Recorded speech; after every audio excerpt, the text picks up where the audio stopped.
ഔദാര്യവാനായ നിന്റെ സൃഷ്ടാവിന്റെ കാര്യത്തിൽ നിന്നെ മറപ്പിച്ചു കളഞ്ഞ ഘടകം എന്താണ്? അവനാണ് നിങ്ങളെ സൃഷ്ടിച്ചത്. നിങ്ങൾക്ക് വ്യത്യസ്താകാരവും രൂപവും ഭംഗിയും എല്ലാം നൽകിയത് അവനാണ്. അവന്റെ അടിമകളാ നിങ്ങൾ. കറുത്തതിന്റെ പേരിൽ വെളുത്തതിന്റെ പേരിൽ തമ്മിൽ തല്ലരുത്, കഴുത്തറക്കരുത്. നിങ്ങളൊക്കെ ദൈവത്തിങ്കൽ ആദരണീയനാവുക മഹത്തായ സ്വഭാവത്തിലൂടെയാണ്. എത്ര ഉത്കൃഷ്ടമാണ്, എത്ര ശ്രേയസ്കരമാണ്. അതാണ് ഇസ്ലാം ലോകത്തിന് മുമ്പിൽ പഠിപ്പിച്ചത്. അപ്പൊ നോക്കൂ നിങ്ങൾ, മുഹമ്മദ് നബി സല്ലല്ലാഹു അലൈഹി വസല്ലം മരിക്കാൻ ആ ദിവസം ഉണ്ടായ വളരെ പ്രധാനമായ ഒരു രംഗാണ് ഞാൻ പറയുന്നത്. മുഹമ്മദ് നബി സല്ലല്ലാഹു അലൈഹി വസല്ലം മരിച്ചു. അപ്പൊ അവിടെ രണ്ടഭിപ്രായം ഉണ്ടായി. അദ്ദേഹം മരിച്ചു എന്നും മരിച്ചിട്ടില്ലെന്നും, മരിച്ചു എന്നും മരിച്ചിട്ടില്ലെന്നും. അബൂബക്കർ സിദ്ദീഖ് ഒന്നാം ഖലീഫ, നബി സല്ലല്ലാഹു അലൈഹി വസല്ലമയുടെ ഭാര്യയുടെ പിതാവ് അബൂബക്കർ സിദ്ദീഖ്, അദ്ദേഹം അവിടെ കയറി ചെന്നു. എന്നിട്ട് ജനങ്ങളോട് പറഞ്ഞു, ഇതാ അങ്ങനെ പറയാൻ കഴിഞ്ഞു എന്നാണ് ഈ മതത്തിന്റെ പ്രത്യേകത. ഇതാ ആരെങ്കിലും മുഹമ്മദിനെയാണ് ആരാധിക്കുന്നതെങ്കിൽ അദ്ദേഹം മരിച്ചു. ആരെങ്കിലും മുഹമ്മദിനെയാണ് ആരാധിക്കുന്നതെങ്കിൽ അദ്ദേഹം മരിച്ചു. ആരെങ്കിലും അല്ലാഹുവിനെയാണ് ആരാധിക്കുന്നതെങ്കിൽ ഹയ്യുൽ ലാ യമൂത്ത്, ആ സൃഷ്ടാവ് ഒരിക്കലും മരിക്കില്ല. നിങ്ങൾ ഒന്നുകൂടെ ചിന്തിച്ചോ, മുഹമ്മദ് നബി സല്ലല്ലാഹു അലൈഹി വസല്ലം മരിച്ചപ്പോ സൂര്യൻ നിശ്ചലമായോ? ചന്ദ്രൻ നിശ്ചലമായോ? ആകാശഭൂമികൾ തകർന്നോ? ഇല്ല. എന്ത് മനസ്സിലായി? അദ്ദേഹത്തിന്റെ കൺട്രോളിലല്ല ഇത്. പുട്ടപ്പർത്തിയിൽ സായിബാബ, ഞാൻ എപ്പോഴും ഓർക്കുന്ന പോയിന്റാണ്. ഇന്നും സായി ഭക്തനായ ബാബുവേട്ടൻ എന്റെ കൂടെയായിരുന്നു വണ്ടിയിൽ. ഞാൻ ബാബുവേട്ടനോട് ചോദിക്കുന്നു, ബാബുവേട്ട, സ്വന്തം ശരീരത്തിലെ 130 ഗ്രാം ഭാരമുള്ള കിഡ്നി ഫെയിലായത് സായിബാബ അറിഞ്ഞില്ല. അദ്ദേഹത്തിന്റെ ശ്വാസകോശം തകർന്നു പോയത് അദ്ദേഹം അറിഞ്ഞില്ല. ഭൂമിയിലേക്ക് മറിഞ്ഞു വീണപ്പോ അറിഞ്ഞു. ഇതൊക്കെ ഡൈമേജാണ്. അപ്പൊ സ്വന്തം ശരീരത്തിലെ, തൊട്ടടുത്ത് സ്വശരീരത്തിലെ അവയവത്തിന്റെ കേടുപാടുകൾ പോലും അറിയാത്ത ഒരാള് ലോകത്തിലെ മനുഷ്യന്റെ പ്രയാസങ്ങളും ബുദ്ധിമുട്ടുകളും ദൂരീകരിക്കുമെന്ന് ചിലരെങ്കിലും വിശ്വസിക്കുന്നുണ്ട് എന്ന് പറഞ്ഞാൽ തെറ്റല്ല. ആ വിശ്വാസത്തിന്റെ ശാസ്ത്രീയതയും ആ വിശ്വാസത്തിന്റെ പ്രാമാണികതയുമാണ് ഞങ്ങൾ നിങ്ങളോട് ചോദിക്കുന്നത്. അല്ല നിങ്ങളെ വിമർശിക്കുകയല്ല, ഞങ്ങൾ നിങ്ങളെ തിരുത്തുകയാണ്. സ്നേഹമാണ്. നിങ്ങൾക്ക് ഇത് ഉൾക്കൊള്ളാൻ കഴിയില്ല, പക്ഷെ നിങ്ങളിത് അംഗീകരിക്കുന്ന ഒരു ദിവസം വരും. ഞാൻ തന്നെ വിചാരിക്കാറുണ്ട്, ഒരു 4 വീലർ ഞാൻ ഓടിച്ചു പോകുമ്പോൾ എനിക്ക് സൈലന്റ് അറ്റാക്ക് ഉണ്ടായി, ഞാൻ സ്റ്റെയറിംഗിലേക്ക് വീണ എന്താ ഉണ്ടാവുക? ആ കാർ ഡിവൈഡറിലോ പോസ്റ്റിലോ ഭിത്തിയിലോ എവിടെങ്കിലും ചെന്നിടിച്ച് ആ കാർ ഡാമേജ് ചെയ്യും, അല്ലേ? സൂര്യനെ നിയന്ത്രിച്ച സായിബാബ ആണെങ്കിൽ അതിപ്പോ ഉണ്ടാവുമോ? സായിബാബ മരിക്കുന്നതിനോടുകൂടെ. ഇനി ഇവിടെ മനുഷ്യരാരാധിക്കുന്ന ഏത് ആരാധ്യന് മരിച്ചാലും ആകാശവും ഭൂമി ഇവിടെ ഉണ്ടാവൂലേ? കാരണം മനുഷ്യനല്ലേ ഉണ്ടാകുന്നതിന് മുമ്പ് ഇതിനെ കൺട്രോൾ ചെയ്ത പടച്ചോൻ മരിച്ചിട്ടില്ല. ആ പടച്ചോൻ ഇതിനെ കൺട്രോൾ ചെയ്യുന്നു. ഇതാണ് ഞങ്ങൾ പറയുന്നത്. ഇത് ശരിയല്ല എന്ന് പറയാൻ ബുദ്ധിയുള്ള ഒരാൾക്ക് കഴിയില്ല. അതായത് ഇതിനെ കവിച്ചു വെക്കുന്ന ഒരു ആദർശം അവതരിപ്പിക്കാൻ ഈ സ്റ്റേജ് കഴിയില്ല എന്നാണ് ഞാൻ പറയുന്നത്. അഹങ്കാരമല്ല കേട്ടോ, ആ ആദർശത്തോടുള്ള പ്രതിബദ്ധത, അതിലുള്ള എൻ്റെ ഉറച്ച വിശ്വാസം, അതിൻ്റെ അപ്പുറത്തേക്ക് ചിന്തിച്ചെടുത്തിട്ട് മറ്റൊന്നും ഉൾക്കൊള്ളാൻ കഴിയാത്തതിൻ്റെ എൻ്റെ പരിധി, അത്രയും ഞാൻ അതിനെ പറ്റി പറയും. ഇതാണ് ഏറ്റവും ബെറ്ററായത് എന്ന് എനിക്ക് കൃത്യമായി ബോധ്യമുണ്ട്. ഈ ലോകത്തിന്റെ സിട്ടാവാണ് ബാല, സുരേന്ദ്ര, ജോർജ്, ആമിനക്കുട്ടി, ആയിഷക്കുട്ടി നമ്മൾ ആരാധിക്കേണ്ടത്. ഇതാണ് ഒരു ജാതി, ഒരു മതം, ഒരു ദൈവം എന്നതിലെ ഒരു ഭാഗം. എവിടെയാണ് വളരെ കാതലായി അറിയേണ്ടത്? ഇപ്പൊ നിങ്ങൾക്കറിയാം, ഞാൻ പറഞ്ഞു ജാതീയത പറഞ്ഞു. ആ വിഷയത്തിൽ വിശുദ്ധ ഖുർആൻ പറയുന്നറിയോ? യാ അയ്യുഹന്നാസ് ഇന്നാ ഖലഖനാകും മിൻ ദക്കരിൻ വ ഉൻസ, ഒരാണിൽ നിന്നും ഒരു പെണ്ണിൽ നിന്നുമാണ് നിങ്ങൾ. ഒരാണിൽ നിന്നും ഒരു പെണ്ണിൽ നിന്നും. വജഅൽനാകും ശൂബൻ വ ഖബായില ലിതഅറഫു, നിങ്ങളുടെ വർഗങ്ങളും ഗോത്രങ്ങളുമായി തിരിച്ചത് പരസ്പരം തിരിച്ചറിയാനാണ്. നിങ്ങൾ തിരിച്ചറിയാനാണ്. ഒരു കത്തയച്ചാൽ കിട്ടണം, രവീന്ദ്ര സാറിന് ഒരു കത്തയച്ചാൽ കിട്ടണം. അതുപോലെ തന്നെ ബഹുമാനനായ ജോൺ സാറിന് ഒരു കത്തയച്ചാൽ കിട്ടണം. ഇവിടെ പങ്കെടുത്ത ഓരോരുത്തർക്കും അവരുടെ അഡ്രസ്സ് കത്തയച്ചാൽ കിട്ടണം. അതിനകത്ത് ആ അഡ്രസ്സ്, അല്ലാതെ ആരിൽ നിന്നും വ്യത്യസ്തരല്ല. എല്ലാവരും ദൈവത്തിന്റെ അടിമകളാണ്. എല്ലാവരും ആ ദൈവത്തിൽ ആദരണീയനാവുക എപ്പോഴാണ്? ആ ദൈവം പഠിപ്പിച്ച പോലെ ജീവിക്കുമ്പോഴാണ്. ഞാൻ ഒരു കാര്യം വളരെ പ്രധാനമായി പറയണം. ദൈവം അവതരിപ്പിച്ച ഒരു ജീവജാലവും, ഇപ്പൊ സൂര്യൻ ദൈവത്തെ പൂർണ്ണമായി അനുസരിക്കും. അതുകൊണ്ട് സൂര്യൻ കുഴപ്പക്കാരനല്ല. സൂര്യൻ 6:20 ഉദിക്കേണ്ട സൂര്യൻ ഞാൻ ഉദിക്കണില്ല, കാട്ടറായി അടിച്ച് കിടക്കുകയാണ് എന്ന് സൂര്യൻ പറയില്ല. നേരെ മറിച്ച് പഞ്ചായത്തിലെ ആദ്യം ഡോർ ഉറക്കേണ്ട ആള് കാട്ടറായി അടിച്ചാൽ ചിലപ്പോൾ എഴുന്നേക്കാൻ കഴിയില്ല. പക്ഷെ സൂര്യൻ അങ്ങനെയല്ല. കാരണം ദൈവത്തെ ധിക്കരിച്ചു, കാട്ടറായി അടിച്ചോലൊക്കെ മദ്യപിച്ചോല്ലേ, അല്ലേ?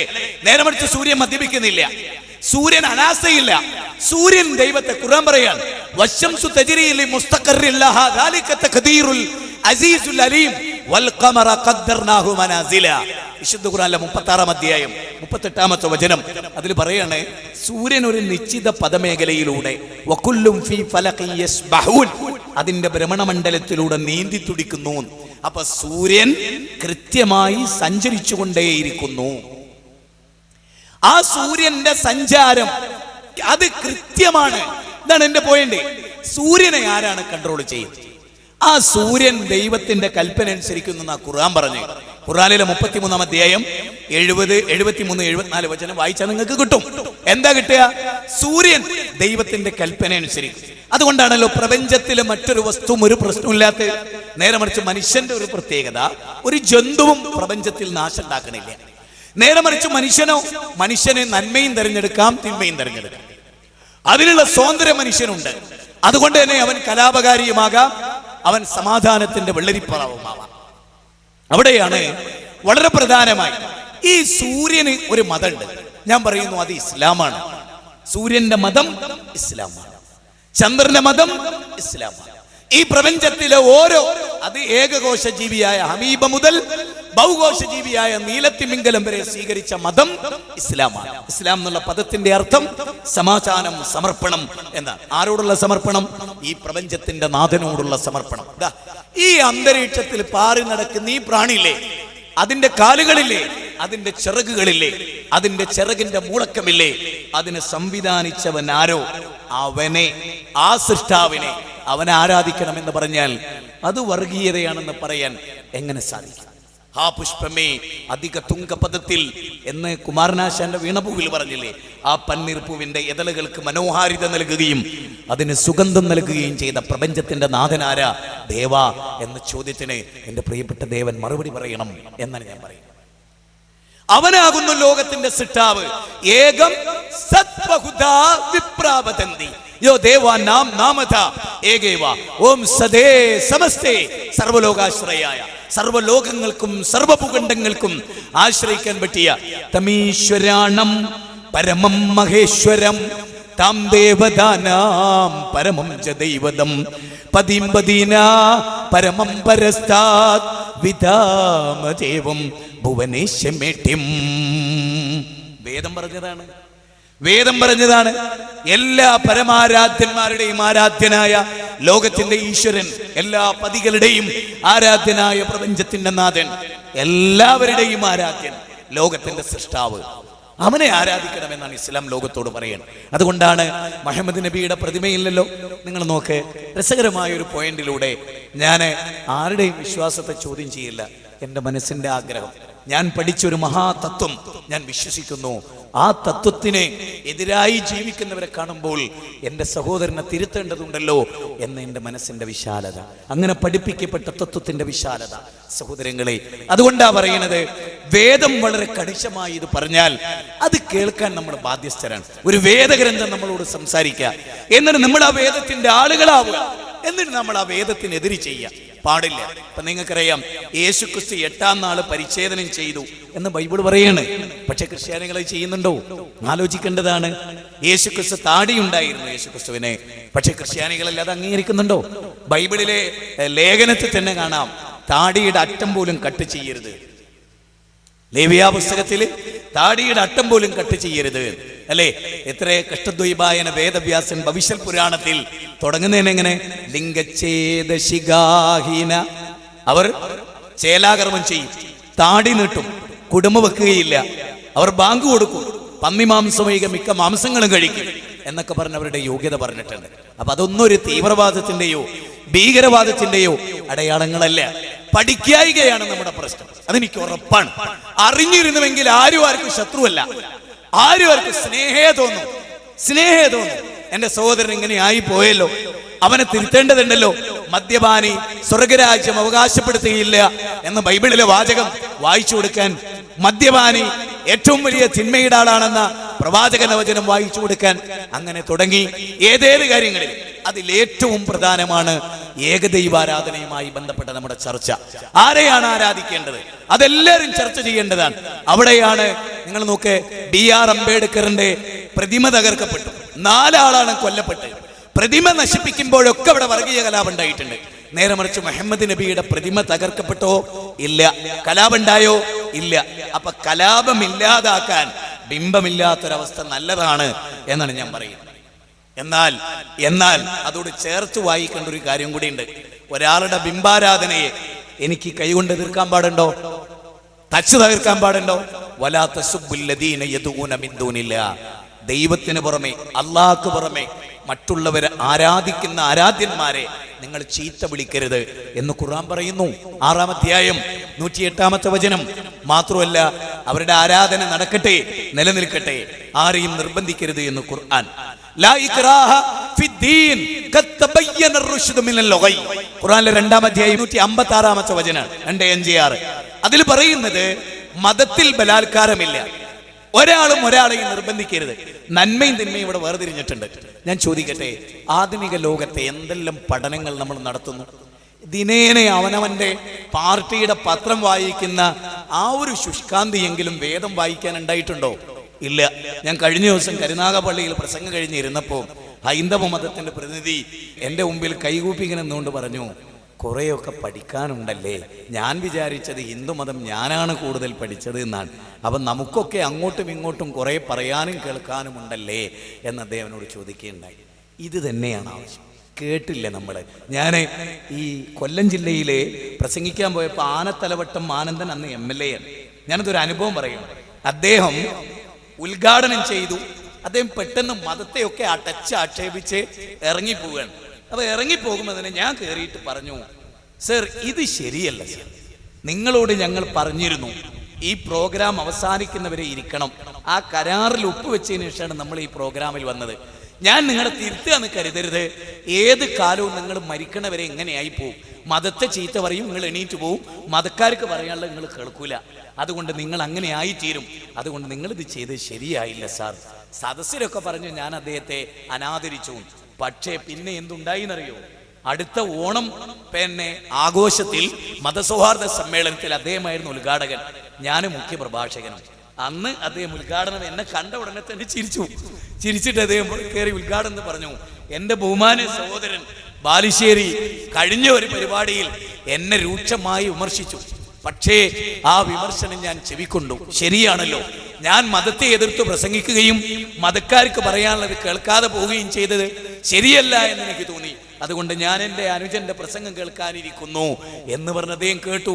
പിന്നെ അദ്ദേഹം എവിടെയും മതത്തെ രൂക്ഷമായി വിമർശിച്ച് പ്രസംഗിച്ചിട്ടില്ല. കാരണം അദ്ദേഹത്തിന് അറിയില്ല, മതം എന്തോ കുഴപ്പമാണെന്ന് അദ്ദേഹം മനസ്സിലാക്കി. മതത്തെ പറ്റി കൃത്യമായിട്ട് കേട്ടപ്പോ ഇതെല്ലാവർക്കും ഉണ്ടാവണം എന്നാ ഞാൻ പറഞ്ഞു. BJPയുടെ സദസ്സിൽ എന്നെ ക്ഷണിച്ചാൽ ഞാൻ പോകും. ക്ഷേത്രത്തിന്റെ ഉള്ളിൽ ക്ഷണിച്ചാൽ അവിടെ പോയിട്ടുണ്ട്. പക്ഷെ എനിക്ക് പറയാനുള്ളത് ഞാൻ പറയും, എന്നെ എതിർക്കരുത്, അത്രയേ ഉള്ളൂ. അവർക്ക് പറയാനുള്ള അവർക്ക് തെളിച്ച് പറയാം. നമ്മൾ ഈ മറച്ചു വെച്ചതാണ് നമുക്ക് സംഭവിച്ച ഏറ്റവും വലിയ കുഴപ്പം. ഉള്ളിലൊന്നും പുറത്ത് വേറെ അതല്ല, ഉള്ളും പുറവും ഒന്നാവുക. എന്തിനാ കാപട്യം കൊണ്ട് എന്താ നേടാൻ? നേരത്തെ പറഞ്ഞല്ലോ, മതമാണ്, മതത്തെ രാഷ്ട്രീയവൽക്കരിച്ചതാണ് എല്ലാ പ്രശ്നങ്ങളുടെയും കാതലായ വശം. സത്യത്തിൽ എന്താ ഉണ്ടായത്? സത്യം ഏത് കാലഘട്ടത്തിലും ഏത് മതത്തെയും രാഷ്ട്രീയ, അതായത് ഇന്റേണൽ പൊളിറ്റിക്സ്, ഇതില് വളരെ പ്രധാനമാണ്. മതമല്ല. ഞാനിങ്ങനെ വിചാരിക്കണം മനസ്സിലെ, മുഹമ്മദ് നബിയും ശ്രീരാമനും യേശുക്രിസ്തു ഇന്ത്യയിലേക്ക് ഇപ്പം വന്ന എന്തായിരിക്കും അവസ്ഥ എന്നറിയോ? ഞാൻ പറയാം, ബാബരി മസ്ജിദ് പൊളിച്ചതിന്റെ പിന്നിൽ പ്രവർത്തിച്ചവരെ മുഴുവനും ശ്രീരാമൻ ശാസിക്കുമെന്ന് ഞാൻ വിചാരിക്കും. പല നിലക്കും ഇവിടുത്തെ തീവ്രവാദ പ്രവർത്തനങ്ങൾക്ക് നേതൃത്വം നൽകിയ മുസ്ലിം സംഘടനകൾ, അവരെയും പ്രവാചകൻ ശാസിക്കും, ഉറപ്പാണ്. ക്രിസ്ത്യാനികളെയും യേശുക്രിസ്തു ശാസിക്കും. കാരണം അവരൊന്നും പഠിച്ചതല്ല ഇപ്പൊ ഇവിടെ ഉള്ളത്, പഠിപ്പിച്ചതല്ല ഇവിടെ ഉള്ളത് അല്ല. അതുകൊണ്ടാണല്ലോ രാമനെ കാട്ടിൽ പറഞ്ഞയച്ചപ്പോ ലക്ഷ്മണന് കോപം വന്നു, ശ്രീരാമൻ മിണ്ടിയില്ല. ലക്ഷ്മണൻ പറഞ്ഞു, ഞാൻ എന്റെ അരയിൽ തൂക്കിയ വാള് അലങ്കാരത്തിനുള്ളതല്ല, എന്റെ അവനായിൽ അമ്പ് വാർദ്ധക്യം കൊണ്ട് കുത്തിപ്പിടിക്കാനുള്ളതല്ല, കാമവേശനായ എന്റെ അച്ഛനെ ഞാൻ കൊല്ലും. ശ്രീരാമൻ ഒന്നും മിണ്ടിയില്ല. ചിത്രകൂടത്തിൽ വന്നപ്പോൾ ശ്രീരാമൻ ചോദിച്ചു, വത്സാ സൗമിത്രേ കുമാരാ, നീ കേൾക്കണം മത്സരാദ്യം പടിഞ്ഞെന്നുട വാക്കുകൾ. എടാ ലക്ഷ്മണ, നീ ഇങ്ങനെ കോപിച്ചാൽ എങ്ങനെയാ? ഞാൻ പറയണ നീ ഒന്ന് കേൾക്ക്. സംസാര നാശിനി ആയത് വിദ്യയും സംസാരകാരിണി ആയത് അവിദ്യയും. നീ ഇങ്ങനെയൊക്കെ പറഞ്ഞ് നിന്റെ അറിവില്ലായ്മയാണ് എന്ന് പറഞ്ഞ് തിരിച്ചു കൊടുക്കുകയാണ്.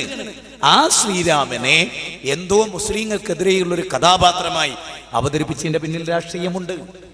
ഇനി ഇലക്ഷന്റെ സമയത്ത് ബാബരി മസ്ജിദ് പുനഃസ്ഥാപിക്കണമെന്ന് പറയുന്ന മുസ്ലിങ്ങളിലുമുണ്ട് ഈ രാഷ്ട്രീയ താല്പര്യം.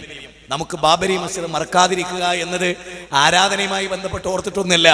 അവനാന്റെ നാട്ടിലെ പള്ളിയിൽ നിസ്കരിക്കാൻ പോകത്തവനായിരിക്കും ഈ നോട്ടീസ് ഒട്ടിക്കുന്നത്. അപ്പൊ ഇതൊക്കെ ഒരു രാഷ്ട്രീയമാണ്. ഞാൻ പറയണെന്താ അറിയോ, ഈ രാഷ്ട്രീയക്കാർക്ക് വേണ്ടി നമ്മൾ തല്ലി മരിക്കരുത്. സാധാരണക്കാര്, ഞാൻ ഒരു രാഷ്ട്രീയത്തിലും ഇല്ല. ഞാൻ ഈ പ്രവർത്തിക്കുന്ന സംഘടനയെ പോലും യൂണിറ്റിൽ സെക്രട്ടറി പോലും ഇന്ന് വരെ ആയിട്ടില്ല. അതുകൊണ്ട് തന്നെ അവകാശത്തിനും അധികാരത്തിനും വേണ്ടി ഒരു ശബ്ദമായി നിങ്ങൾ ഇതിനെ കാണരുത്. അതുകൊണ്ട് ഒരു ജാതി മനുഷ്യജാതി, ഒരു മതം ദൈവം അവതരിപ്പിച്ച മതം, അതേതാ പഠിക്ക്. ദൈവം അവതരിപ്പിച്ച സാക്ഷാൽ മതം ഇവിടെ ഉണ്ട്. ആ മതം ലോകത്ത് പ്രചരിപ്പിക്കപ്പെട്ടു. ആ മതം എവിടെ? ആ മതത്തെ കുറിച്ചുള്ള പഠനം എവിടെ?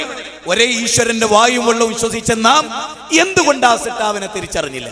അപ്പൊ നിങ്ങൾ നോക്ക്, മാർക്കോസിലെ 12-ാം അധ്യായം, മാർക്കോസിലെ 12-ാം അധ്യായം 29-ാമത്തെ ശ്ലോകം എന്താ?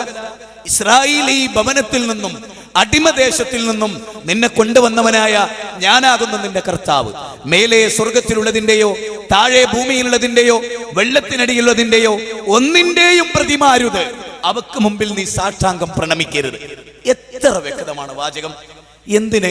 ആവർത്തന പുസ്തകം 4-ാം അധ്യായം 17-ാമത്തെ വാചകം മുതൽ നിങ്ങളൊന്ന് വായിക്കുക. അതിൽ പറയണെന്നറിയോ, ഒറേബ്യൻ അഗ്നികുണ്ഡത്തിൽ നിന്ന് ഞാൻ നിങ്ങളുമായി സംസാരിച്ചപ്പോൾ നിങ്ങൾ എന്റെ രൂപം കണ്ടിട്ടില്ല. അതുകൊണ്ട് പെണ്ണിന്റെയോ ആണിന്റെയോ രൂപമുണ്ടാക്കി ദൂഷിതനാകരുത്. ആകാശത്തിലെ പർവ്വചാരികളുടെ രൂപമുണ്ടാക്കരുത്. ആഴിയിലെ മത്സ്യാദികളുടെ രൂപമുണ്ടാക്കരുത്.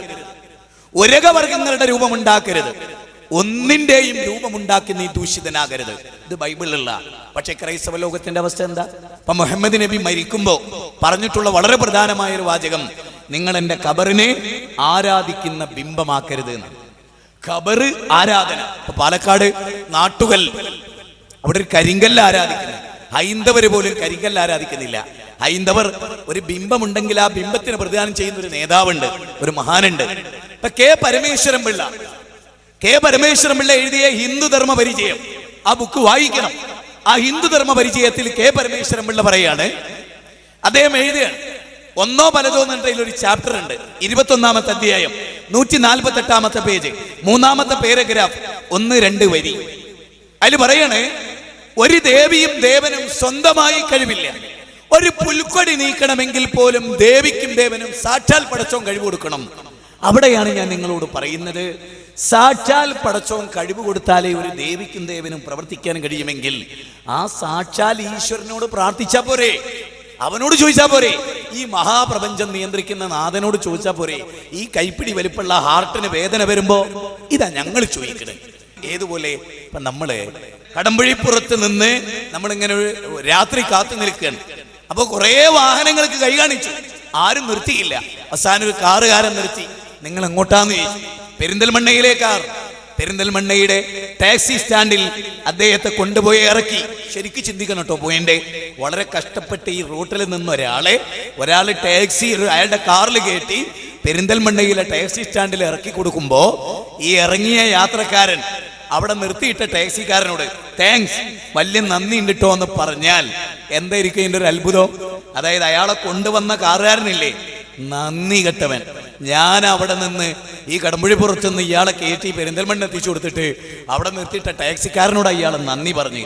മാത്രാണോ ആ ടാക്സിക്കാരൻ എന്താ വിചാരിക്കുക, എന്തടാ ഇത്, ഇവൻ എന്തിനാടാ എന്നോട് താങ്ക്സ് പറഞ്ഞ്?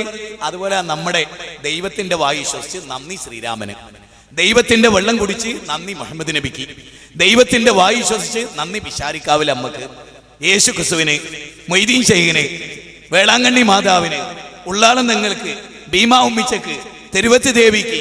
ഇത് ശരിയല്ല. നാം ഏതൊരു ഈശ്വരന്റെ വായും വെള്ളവും നിങ്ങൾ ശ്വസിച്ചുവോ, ഏതൊരു ഈശ്വരന്റെ സാന്നിധ്യത്തെ നിങ്ങൾ അനുഭവിക്കുന്നുവോ ആ അള്ളാഹുവിന്റെ അടിമകളാവുക എന്നുള്ളതാണ് ലോകത്തിന്റെ മുമ്പിൽ മതം, ദൈവീക മതം അവതരിപ്പിച്ച കാതലായ വശം. യാ യുഹന്നാസ്, ഏ മനുഷ്യരെ, വല്ലാത്തൊരു വിളിയാണ്. അബ്ദു റബ്ബക്കുമുല്ലദീ ഖലഖക്കും, നിങ്ങളെ സൃഷ്ടിച്ചവൻ. വിശുദ്ധ ഖുർആന്റെ ഒരു പ്രയോഗമാണ്. നിങ്ങളെ ആരാ സൃഷ്ടിച്ചത്? മാധവനെയും സുരേന്ദ്രനെയും ദേവനെയും മുഹമ്മദിനെയും ആയിഷയും ഈ ഉള്ളവനെയും ഒക്കെ ആരാ സൃഷ്ടിച്ചത്? ആ സൃഷ്ടാവിനെ നിങ്ങൾ ആരാധിക്കും. വർഗീയത ഉണ്ടോ? മുഹമ്മദ് നബിയോട് ഖുർആൻ പറയാം, നിങ്ങളെ സൃഷ്ടിച്ചവനെ ആരാധിക്കും. മുഹമ്മദ് നബി ഒരു അടിമയായിരുന്നു. അബ്ദ് എന്നാണ് അള്ളാഹു പറ. അള്ളാന്റെ അടിമ, ദൈവത്തിന്റെ അടിമ, വേറൊരാൾ അടിമയല്ല, ദൈവത്തിന്റെ അടിമ. ആ ദൈവത്തിന്റെ അടിമയാണ് അദ്ദേഹം ജീവിച്ചത്. അദ്ദേഹം ഒരിക്കലും ഭാവി അറിയുമെന്ന് പറഞ്ഞില്ല. എനിക്ക് ഭാവി അറിയാം എന്ന് അദ്ദേഹം പറഞ്ഞില്ല. ചില ആളുകളൊക്കെ, ഇപ്പൊ ഞാൻ ഈയിടെയായി ഒരു ബസ്സിൽ യാത്ര ചെയ്തപ്പോൾ ഒരു പാട്ട് കേട്ടു. ഒരു സിനിമാ പാട്ടാണെന്നാണ് ഞാൻ വിചാരിക്കുന്നത്. ആ പാട്ടിന്റെ വരികൾ ഇങ്ങനെ കേട്ടപ്പോൾ അതിലെ 2 വരി ഞാൻ നിങ്ങൾക്ക് പറഞ്ഞുതരാം. അതിലടങ്ങിയിരിക്കുന്ന ആശയത്തിന്റെ അവസ്ഥയെക്കുറിച്ച്, അതിനൊരു ബുദ്ധിശൂന്യതയെക്കുറിച്ച് ഞാൻ പറയാണ്. ആ വരി ഇതാണ്: ഭാഗ്യ നക്ഷത്രങ്ങളെ നിങ്ങൾ നിർവചിക്കുന്നു ജയവും പരാജയവും എന്നാണ് ആ വരി. എന്താണ്? ഭാഗ്യ നക്ഷത്രങ്ങളെ നിങ്ങൾ നിർവചിക്കുന്നു ജയവും പരാജയവും. ഞാൻ ആ വരി ഇങ്ങനെ ആലോചിച്ചു. സുബ്ഹാനല്ലാഹ്, മോഡേൺ സയൻസ് പഠിച്ച ആരെങ്കിലും ഇത് പാടുവോ?